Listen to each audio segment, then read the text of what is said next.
I hope your day is full of enchiladas and tamales and tortilla chips, burritos, huevos rancheros. Am I going to get canceled for saying huevos rancheros like a Valley girl? Guys, what's up?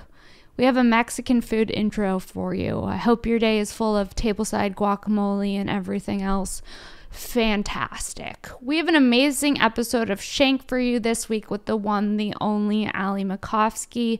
But before we get into this week's episode of Shank, I just want to tell you about some stand-up dates. I will be headlining in Oxnard on March 15th.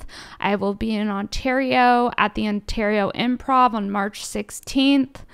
I will be, in more dates soon. You can follow me at Princess Shank on Instagram and Twitter for show dates. And as always, if you're enjoying this podcast, please make sure to subscribe, to review it, to tell your friends about it. That's how people can continue to find out about the show.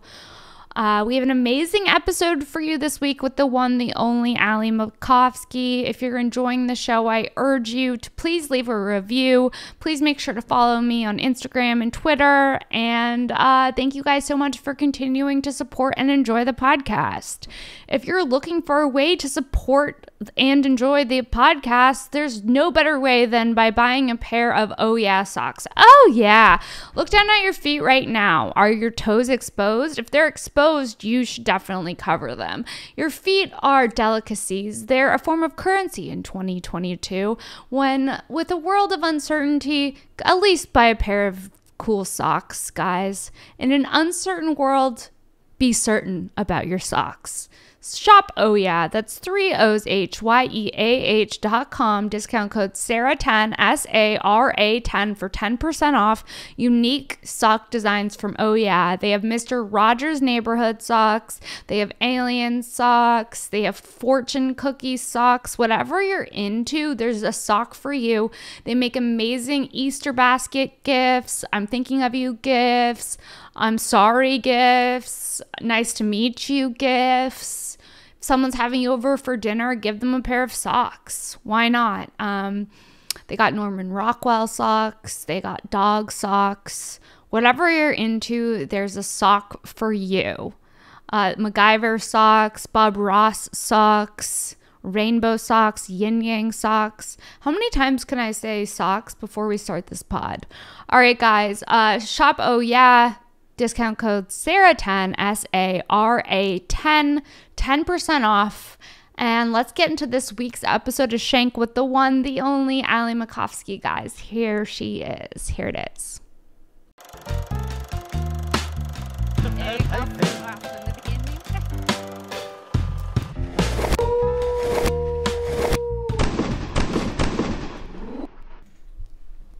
Okay, we're starting the pod. Hey guys, welcome back to another episode of Shank. Today's guest is the one, the only Ali Macofsky. Woo! I like the fist pump. I feel like I'm a recurring character now. You are a recurring character. I have my people that I like having on the pod, and then it's easier to pod with people that you know. And it's also nice because at this point, it's less of like an interview. You know, it's more of a hang. Yeah, it's more of a hang. It's easy. It's just convo. Yeah. I mean, technically, we were just podcasting outside, but I off pod. I know. Just having a little chat, a little catch up. Whenever I have a chat, I always do think this would have been a great pod. You're like, fuck. That's fucked up, though, because it's like ruining the art of conversation just to have the conversation. The whole time you're thinking, like, I wish there was a camera and a microphone. Yeah. Yeah, no, this is easy. This is easy. So what's been going on? You've been doing a lot of stand-up? I've been doing a lot of stand-up. I just filmed like a short set for Comedy Central's YouTube. That's awesome. Was it fun to do that? It was fun. It was strange. Why? It's strange because like the audience is like set up to laugh at everything. To be like overly supportive. So you're just crushing? Yeah, but it's like in a very like disingenuous way. Like a laugh track, and it feels like that. Yeah, they're like wooing at things, and I'm like, this doesn't normally get a woo. Like the joke works better if you're like unamused at first, and then it builds. Okay. So it felt a little bit fake. It felt a little phony. It felt a little Hollywood. But when is it coming out? I have no idea. Okay, well that's still exciting. Yeah, I'm excited. I'm curious to see how it translates. It translates, yeah, because I'm like, I wish they just like showed up to a random show that I was doing and filmed the set, because then you get like a real reaction. But obviously it's like I'd rather have it be like a fake good set than like a tepid audience that isn't interested or drunk or talking. Well, the worst is when you film a set.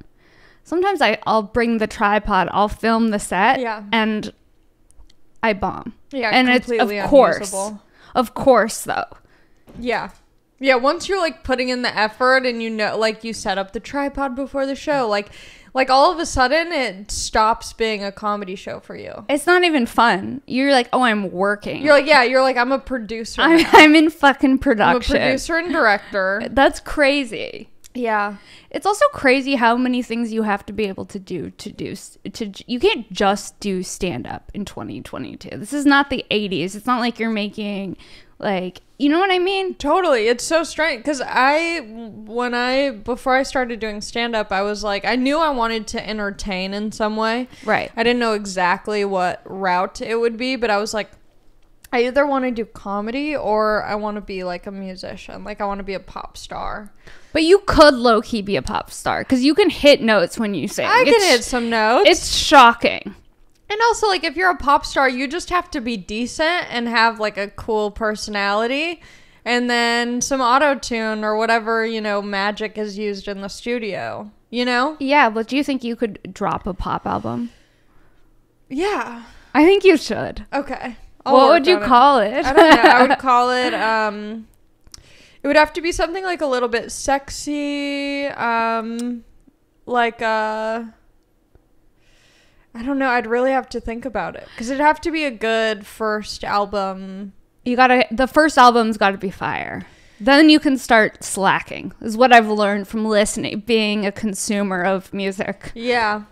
What was Lady Gaga's first album? Born This Way? Yes. I think.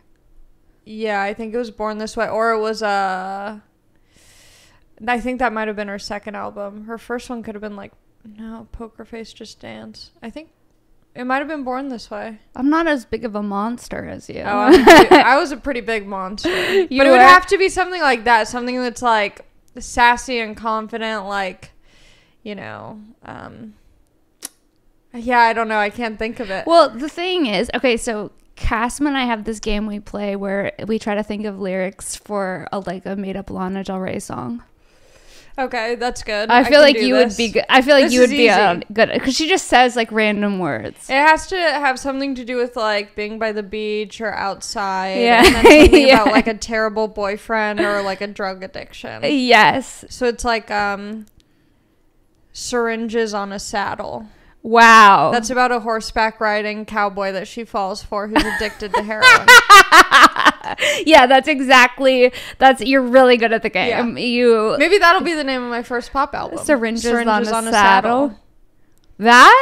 It packs a punch. Yeah. It makes me want to cry for some reason, even before I hear a single song. Yeah, you think about, you know, this rancher maybe. This hot cowboy who's struggling. The life that has been lost by his addiction. What would your Lana Del Rey song be?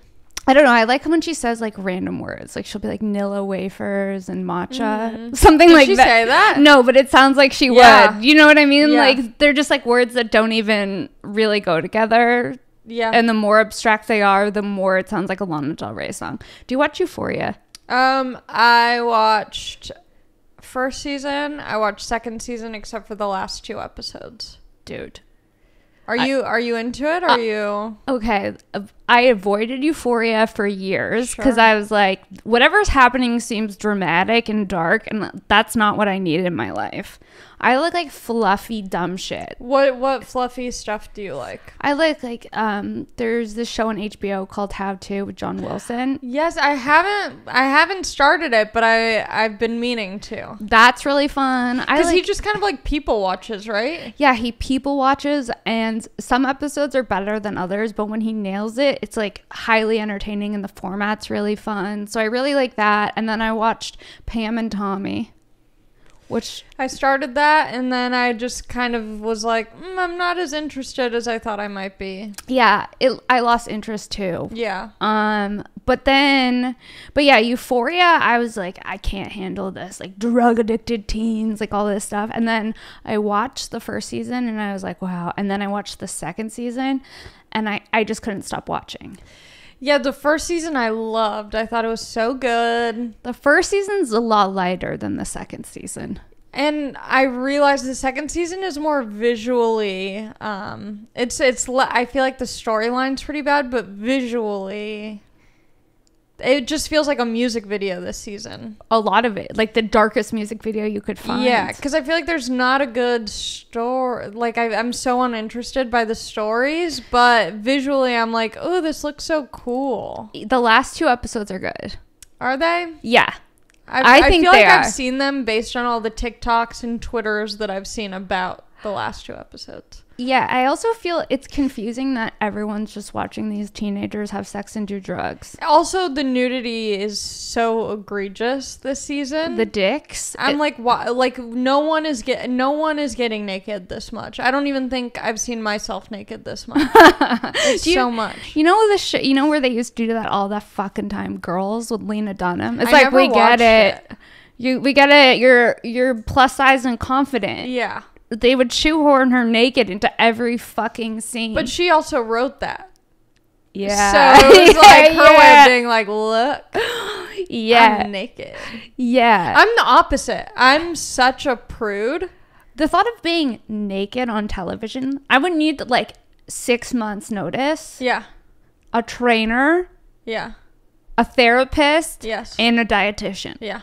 Yeah, I do not feel confident in the skin that I'm in right now. No, neither do I. But then I also sometimes I just tell myself it's fine. It's fine. Like I'm just gonna, if I'm a little overweight, people will just think I'm a little funnier. Yeah. It'll work to my advantage. I'm at one of those places where I'm like, I'm fine with my body. I don't hate it. There's no part of me that's like, I'm so ugly or this or whatever. But I'm like, I just know that I'm not healthy. I think that's what's frustrating. Well, it's hard to, sometimes it's just hard to maintain eating healthy, especially if you're on the road. Yeah. It's like, okay. Well, because you're there for such a short amount of time. Like I did, I tried to be healthy and go to like a Whole Foods on the road. Okay. So that way I would like be able to prepare a couple meals, have a couple healthy snacks, not eat out as much on the road. But it's such a short amount of time that I'm like, oh, I wasted so much food. Yeah, you waste food and then you're like, and then it's just hard to be healthy too, because I a lot of times will have caffeine late, which is not good. Yeah. And then I'm awake. Yeah, because I always want to eat after a show. Because they say don't eat after a certain time, and it's like, well, I don't want to eat before a set. No, it's like then I'm gonna swimming. feel heavy. Yeah. You cannot eat before a set. You get a tummy ache. You get a tummy ache, and then it's like if you feel like you have to burp and you're bloated and you're like on stage in front of people and your pants don't fit as well. And Yeah. Yeah, so I can't eat before a set, at least 2 hours before. But then if I eat 2 hours before a set, then I'm hungry after. I need a little something. I know, I need a little something. So I'm always munching late at night. You're a late night muncher. Yeah, I was at the Improv last night and I got like buffalo tenders. Ooh, like little boneless nuggets. Were they good? They were so good. The Improv has good food. Some of the items they hit. Some of them, I could really, if we pulled up an Improv menu item, I could list everything you should not eat, but everything that's worth. Should getting. we do it? Well, I can do a couple off the dome. Okay. The burger. Okay. The burger's so good. Great burger. Solid burger. I had a great burger from the Improv. But the sliders, which you would think, same thing. They're just tiny. Nope. Dry as hell. No flavor. Nothing. The sliders are terrible. The sliders, okay. The spicy chicken sandwich, pretty good. That sounds like it would be Pretty good. The Nashville hot chicken sandwich, pretty solid. But the regular chicken sandwich, terrible. The straight up regular chicken sandwich. Can't explain why, but something about the regular chicken sandwich, nope. It tastes like a 7-Eleven prepackaged sandwich. The Comedy Store's food is the worst. It's frozen, fried, terrible. Garbage. But that's the thing. The Comedy Store's not like a munchy place. No, it's like the Improv has a munchy vibe. A munchy energy. Yeah. Flappers food, I'm going to be honest, slaps. So the good. Salmon at Flappers. I mean, they have a full-blown kitchen. That place used to be, I think, a macaroni grill. It has the vibe of a former macaroni grill or it was like a cheesecake factory. So they have like a full kitchen, lots of hands, working back there.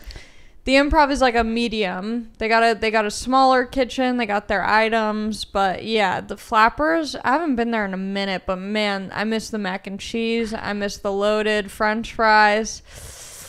The Flappers, the chicken and the salmon. I'm gonna say it, were amazing. Yeah. Like I would go out of my way to get them again. There, yeah, which is rare. Yeah, it's one of those places where you're more looking forward to the food than the show. Yeah.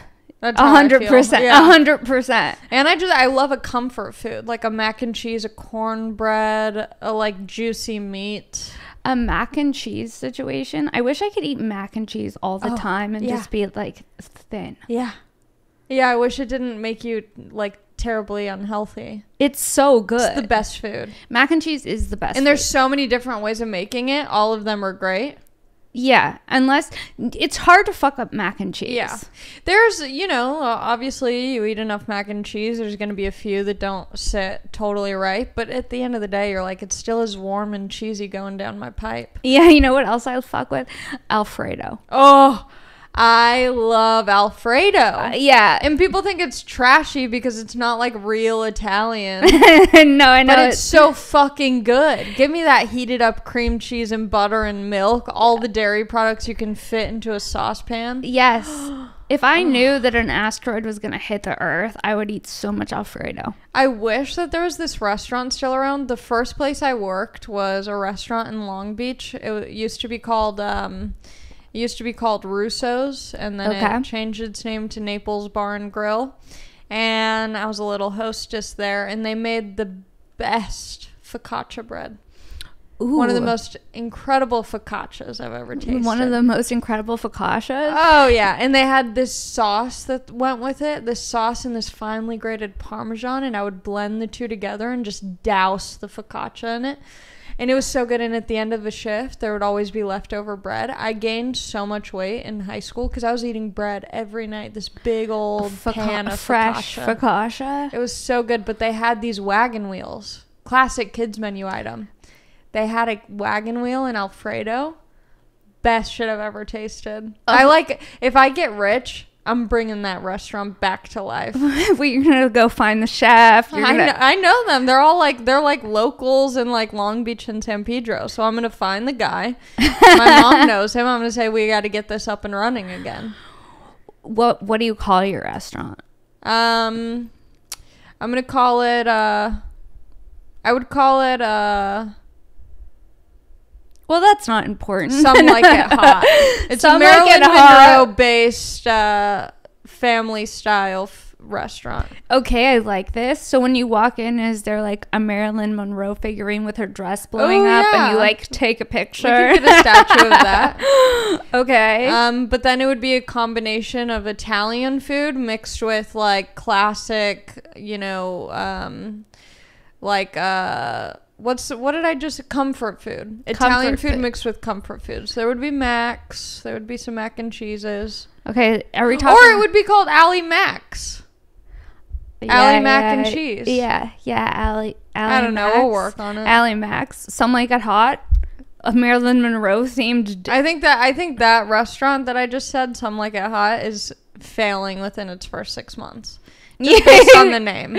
Some Like It Hot. You can't be like, oh, do you want to go to Some Like It Hot? I don't think it sounds like a restaurant. You're second guessing. I can't commit to it. For me, the Marilyn Monroe figurine at the front of the restaurant makes it worth the trek.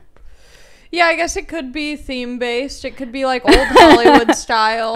Yeah, and every room's different. But maybe all of the old Hollywood figurines, like Marilyn Monroe, like, maybe they're all a little bit more plus-sized, a little more hefty, because the point of the restaurant isn't to be healthy. It's to, eat comfortably. Eat what makes you feel good in the moment. Okay, I like it. I also think maybe you guys sell sweats. Ooh, yes. You leave with you can change your pants before you eat at Some Like It Hot. So like how those crab places give you like a bib and gloves. My restaurant gives you like a drawstring pants. Yeah, yeah. I like that. I like it too. Make it. I wanted to ask you earlier, what character from Euphoria do you think that you identify most with? Or which one do you want to identify most with? Like, who's your favorite character? Who do you wish you were? And who do you think you actually are? Oh, okay. You say it and then I'll tell you what I think. I think I'm a combo. Okay. Unfortunately. I think I'm a combo of 3. Oh, wow. Maybe not. Who do you think? I think I'm a combo of Rue in some ways, which I'm not proud of. And also Cassie. Interesting. And then who's going to be your third? Cassie's sister. Yes. Okay, yes. I feel like aesthetically, Cassie's sister. Yes, for sure. No, what's her name on the show? I don't know. Apatow. Lexi? Yeah, Lexi. Yeah.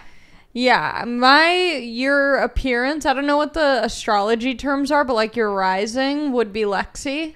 Yes. And then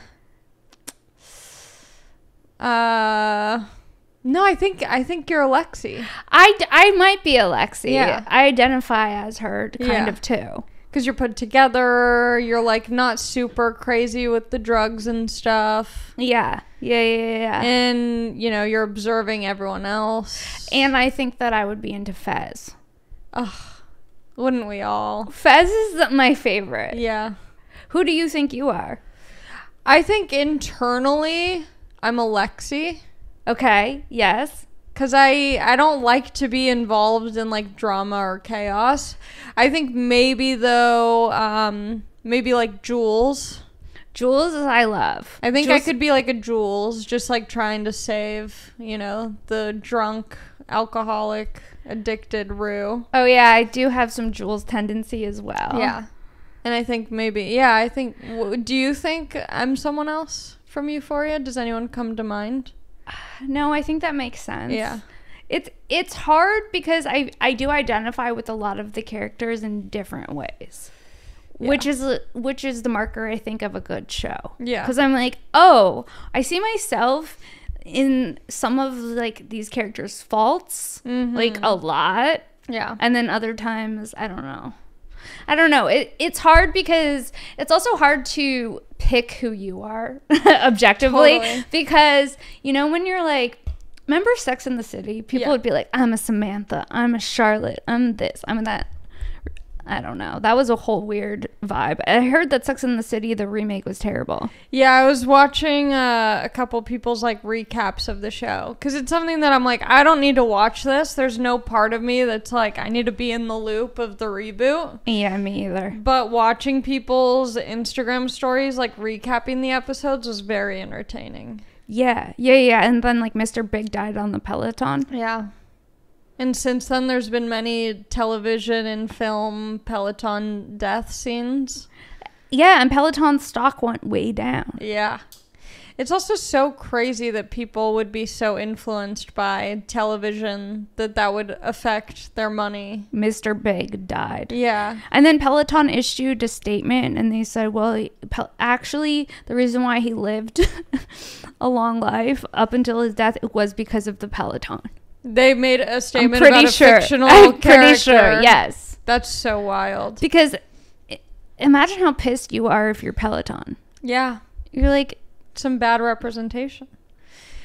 But that's also the crazy thing is, like, I was looking at tweets about Euphoria, and the people who watch the show are so invested in a psychotic way that they're, like, tweeting at the characters. Like, they're like, Rue, why would you do that? Like, oh my God, Rue needs to stop. And I'm like, this isn't real. Yeah, no, I know. This is a fake show. No, but they do something to you. They It's make like- you think it's fucking real. It's like a Gen Z soap opera. It is. There needs to be like a Euphoria magazine. The way that there's like the soap digest and stuff like that, because people think that it's like real life. No, I know. People do think it's real life. And also, the use of sparkle eyeshadow has gone up 1,000% since Euphoria. Peloton stock down, sparkle makeup all the way up. All the way up.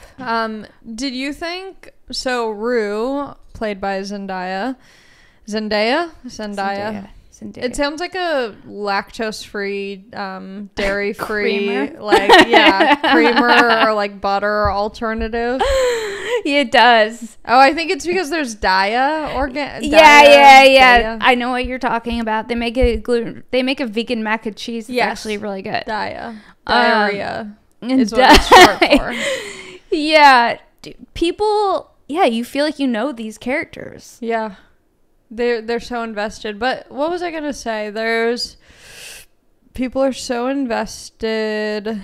Zendaya's character, she doesn't get naked. That was like part of her contract, is to not be naked in the show. Everyone else? Do you think that that's like a smart thing to do?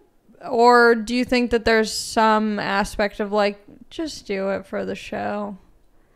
Just like, Because like Sydney Sweeney's character, it's like they had her naked constantly to the point where I was like, oh, you guys are perverts.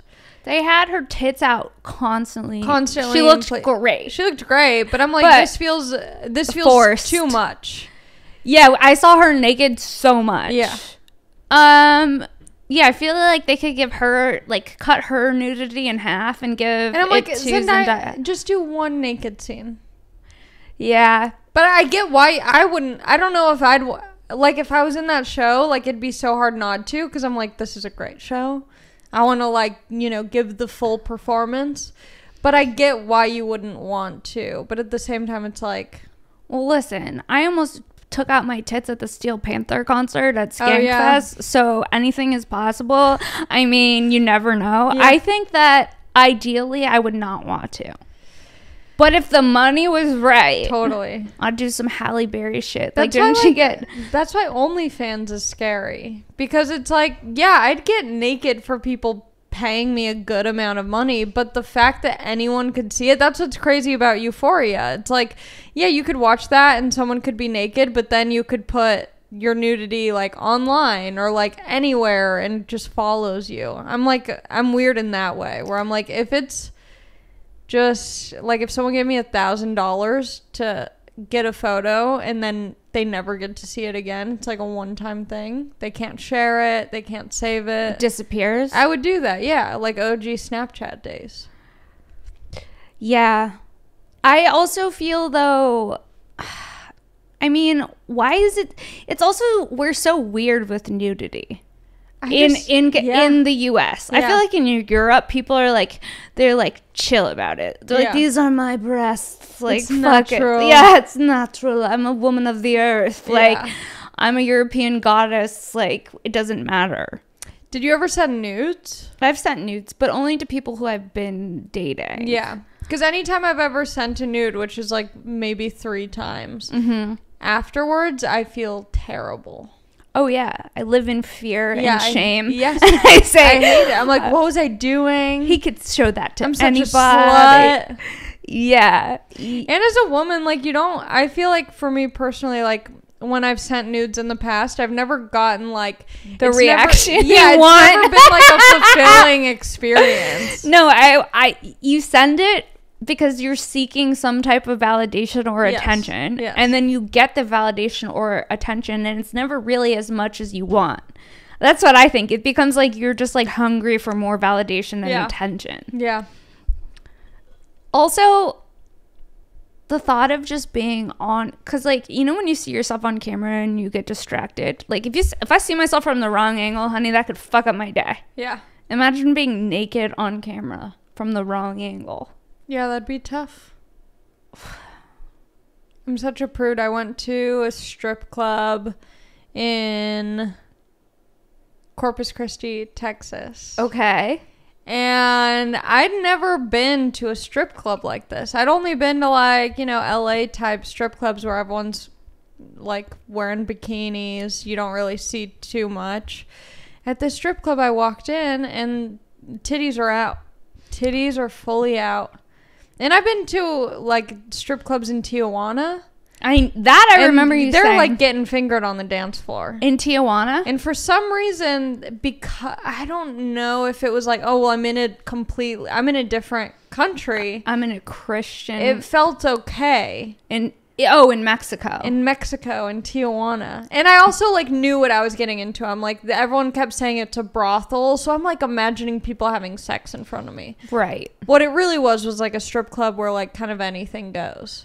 A strip club where you can have sex with the strippers? Yeah. Me, Jamar Neighbors, and Ari Manis went, and we all hooked up with strippers. Yeah. Was it fun? It's fun for like the story and the memories and like the inside joke.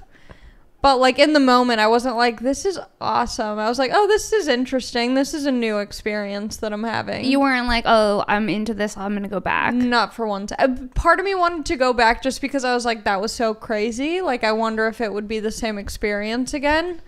But it wasn't like, ooh, that was so good, I have to go back. It was more of like that was crazy, I have to go back. But do you think the guys would go back?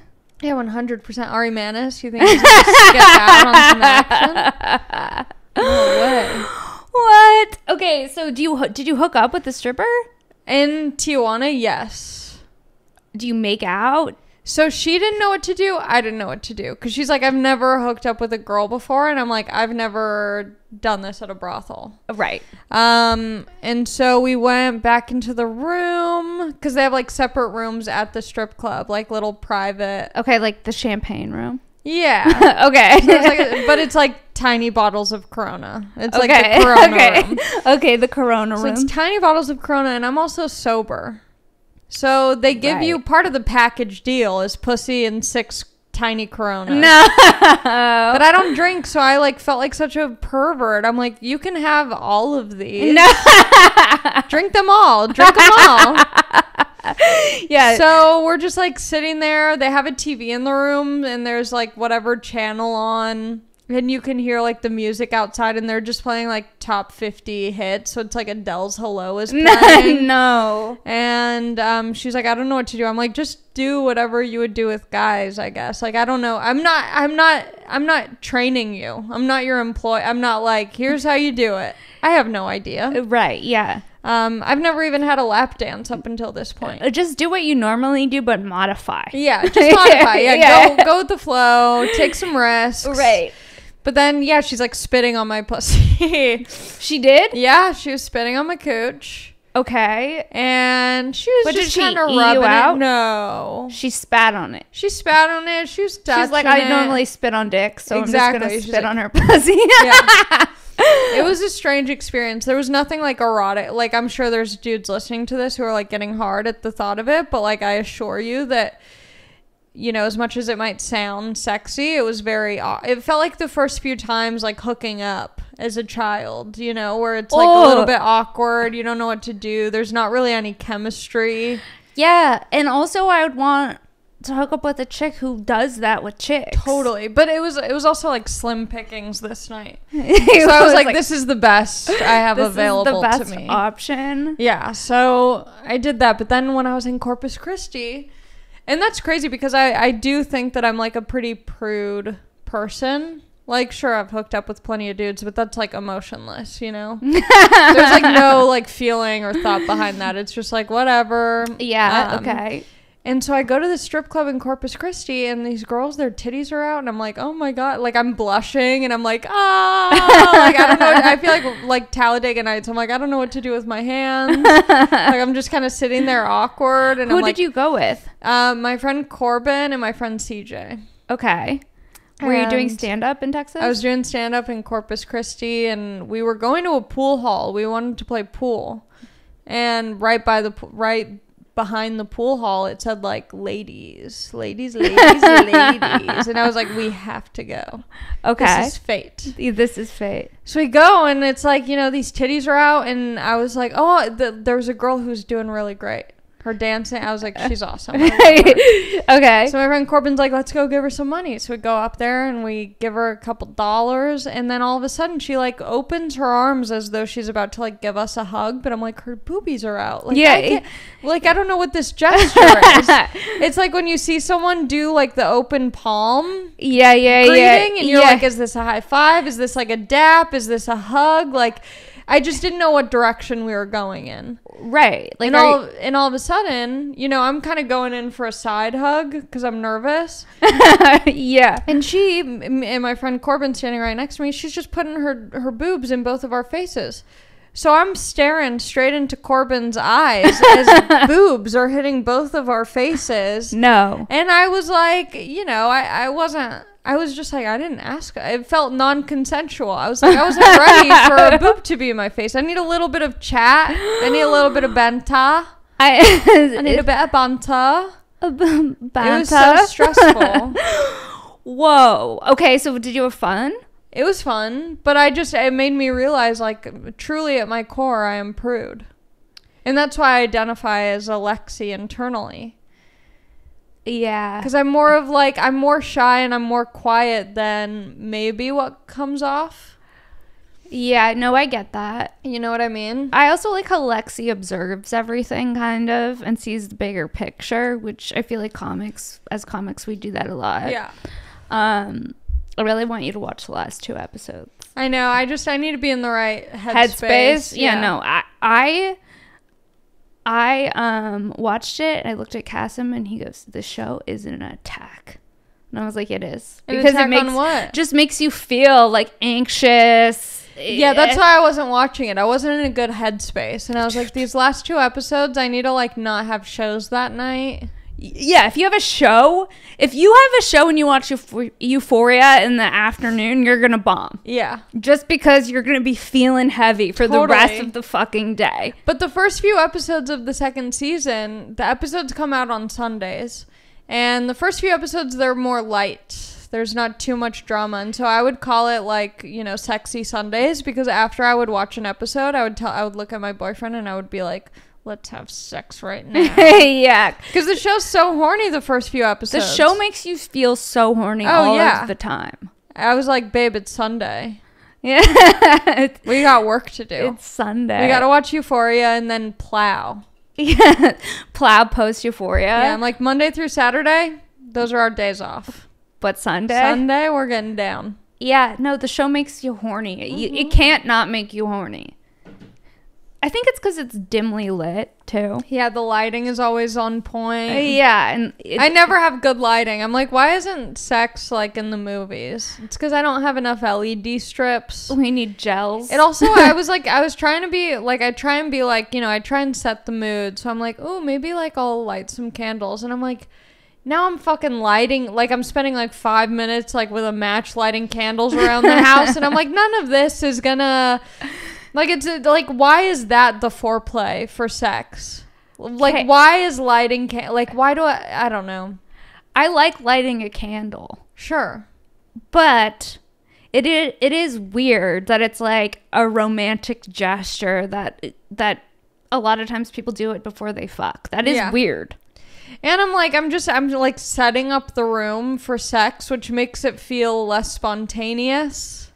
Yeah. I'm like, in the movies, the candles are already lit. I need like a PA at my house to pick up on a vibe and get the mood right. So that way it feels spontaneous. I think about all the time how I need an assistant / PA and the things that I would make them do in the hopes of eventually manifesting a PA / assistant. Because I'm like, if I had an assistant, they'd be uploading my shit to social media and I wouldn't even have to fucking go on there. Yes. That type of shit. if I had an assistant, they'd be filming my shit for TikTok. Yeah, or like, I mean, that's why I love having a boyfriend, because he's kind of my assistant. That's perfect. Because I'll just be like we were on a walk the other day and I thought of this joke and I was like, text it to me. Write it down, babe. Text it over. And then like if I'm going over a set, I'll like run it by him. And I'm like, can you change the order of that? Will you write it down in the notes? I love that. I put him to work. I love that. You run your bits by him? Yeah. Does he give you good feedback? Totally. That's so cool. That's Yeah. like Kasim too. If they can give you good feedback, that's the best. Or like have an idea Yeah. that you can like switch out too. Yeah, it's nice because like he doesn't try and interject. Like he doesn't think he's funny, so he's not like trying to like get bits in. But if I ask him something, he like gets it enough to where I like value his input. And don't think he's being a weirdo. Yeah, nothing worse Yeah. Like a try hard. than two comics. Yeah. Dating. Terrible. Literal nightmare. Yeah.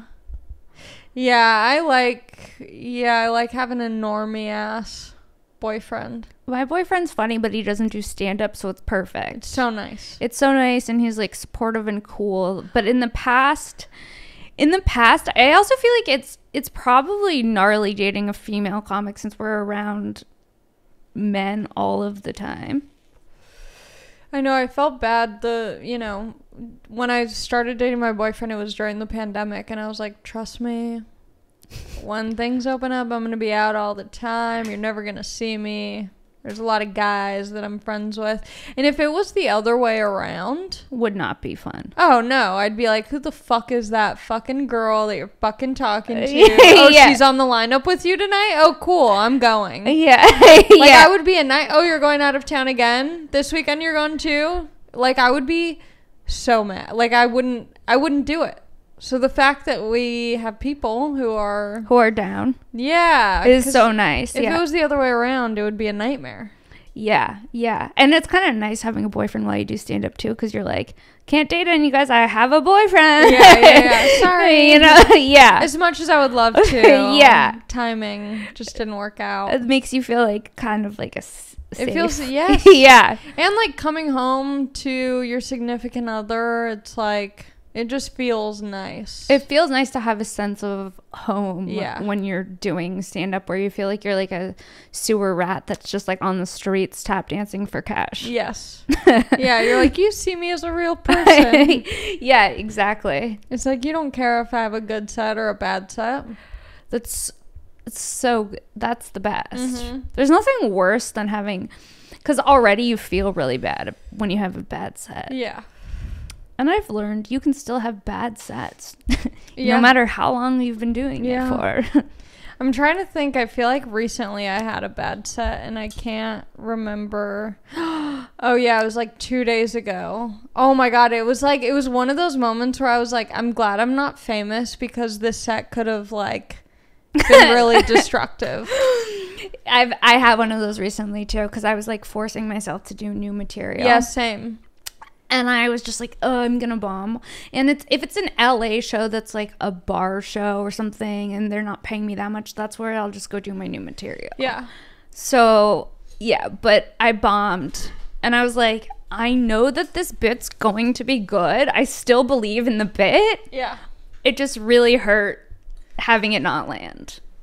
See, but mine was a bad bit, and it also took like a weirdly like questionably racist turn. Okay. And it was like, so the joke, I mean, whatever, the joke is, I was walking with my boyfriend. This was when I was like, you have to write this down and text it to me. We were walking down the street and a guy across the street yells, "Wake up, Los Angeles," which is like a white person's terrorist attack, like funny. chant, you know? Right. And I had said it once and it kind of worked, and I'm like, okay, there's something there. I need to build on it. And I forgot how I said it. So when I was doing the show, I said the first part, I said, "Wake up, Los Angeles," which is like, and then I was trying to, because what comes to mind is like, oh, no, I can't even say it. But I tried to make a comparison that wasn't thought out at all. There was like, I didn't say it in like a thoughtful, put together way. It was just kind of like me scrambling for words to connect it to something. I get it. And I didn't have them available to me. So I'm just like, it's like this, when this. And then no one laughed. And it was a packed room. No one laughed. And I was like, yeah, that was not good. But then I leaned in further to try Double and down. like, yeah, because I'm like, but you guys get what I'm trying to say. Like, I'm not, you know, I'm not intentionally being racist. Like, obviously it came off not good, but I was like, you know, it's like blah, blah, blah. So I'm like trying to set it up even further. And I'm like, you guys get it. And everyone's like, no. And I was like, okay, I'm canceled. I've canceled myself. No, I did something cancelable too. I Did did you? a room that was like downtown in like this weird like warehouse loft.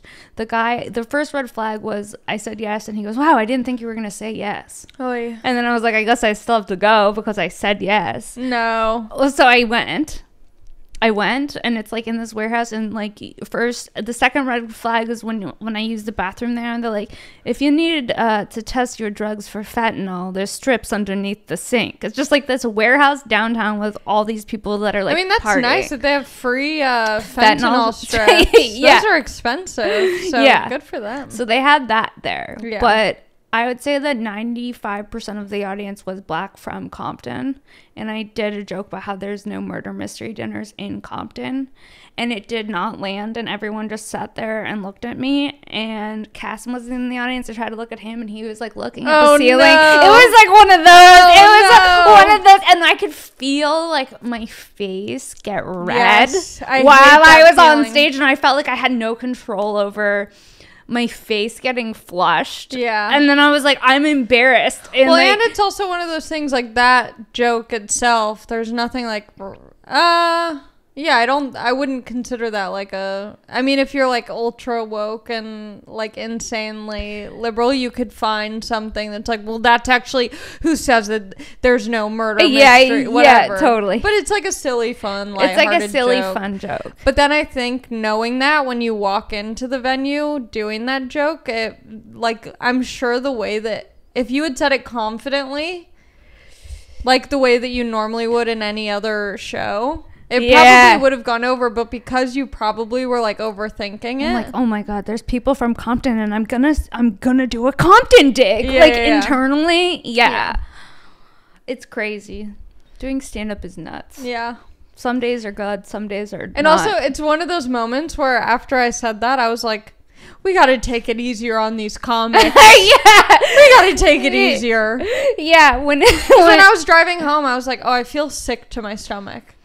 Because it wasn't even, I mean, it was bad, but I'm like, yeah, but that was just like a mistake that I made in the moment, that if I had given it more thought, I would have never said it. I would have